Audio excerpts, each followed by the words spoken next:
Hi, I'm State Representative Mike Simpson. Thanks for taking a minute to visit my website and do a little bit of research on House Joint Resolution SS.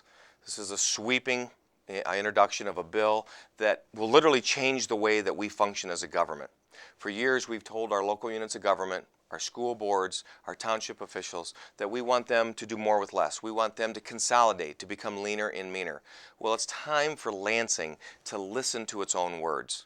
Last year, during the budget crisis, it was never more apparent that our government is broken and it needs massive repair. Not just a little Band-Aid fix. It's time for sweeping change, and it's time for massive reform. And that's what House Joint Resolution SS actually does.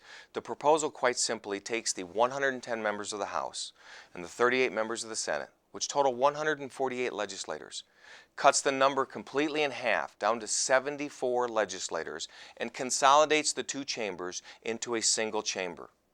The reason for this is simple. When you're passing bills back and forth between the House and Senate, the special interests, the lobbyists, and the political parties have an opportunity to interject and control things. And that's not the way it's supposed to work. It's time to give Michigan back to the citizens of Michigan. And this process will do exactly that.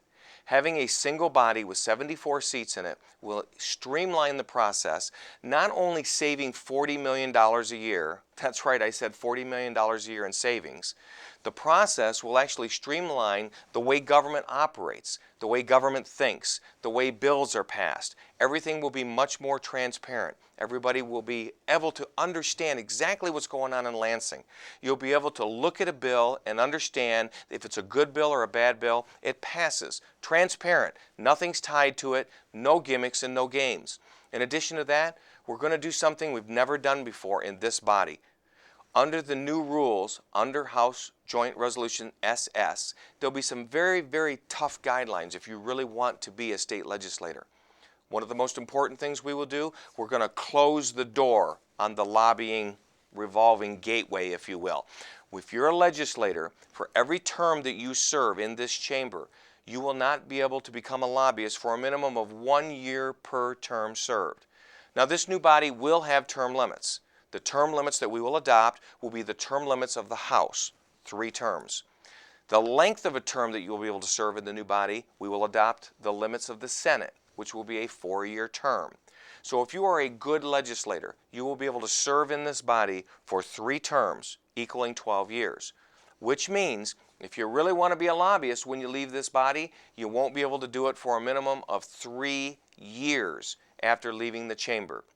You will not be allowed to take all of the knowledge that you've learned in that 12 years and turn it into an advantage to wield undue influence on a new freshman lawmaker. That's a very tough thing. In addition to that, no more lifetime health care for legislators. Why do the taxpayers of Michigan have to pay for the health care of a legislator for the rest of that person's life just because they served in this chamber? That's not right. That will be totally eliminated under this new proposal. In addition to that, while a legislator is actually serving in the chamber, the health care that that legislator will be afforded by the state of Michigan will be no better than the health care that's afforded to any state employee. Nothing better, nothing more. It has to be equal. That's fair. Finally, one of the things that I find that will be very unique for this body, and you as a citizen will definitely understand this, because in the real world, if you don't go to work, you don't get paid. That is built into this proposal. No work, no pay. If you don't show up as a legislator to do your job, then you don't get paid.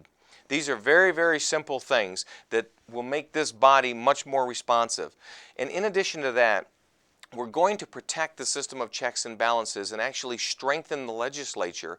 And what will happen is on any tax vote, whether it's a tax increase or a tax decrease, 2/3 of the 74 members have to vote yes to approve it, or it doesn't get approved.